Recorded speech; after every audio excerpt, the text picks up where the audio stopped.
E nessa dica eu vou te mostrar aqui como mudar o toque aí do despertador no teu Samsung A25. Para estar fazendo isso aqui, arrasta a tela para cima, procura aqui o nome relógio, dá um clique, clica aqui ó, no alarme que você quer mudar o toque. Pode vir aqui até som do alarme, clicar, deixar ativada aquela caixinha ali ó, clique em toque.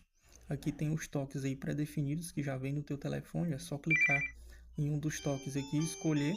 Se você quiser colocar música aqui ó, você clica nesse mais.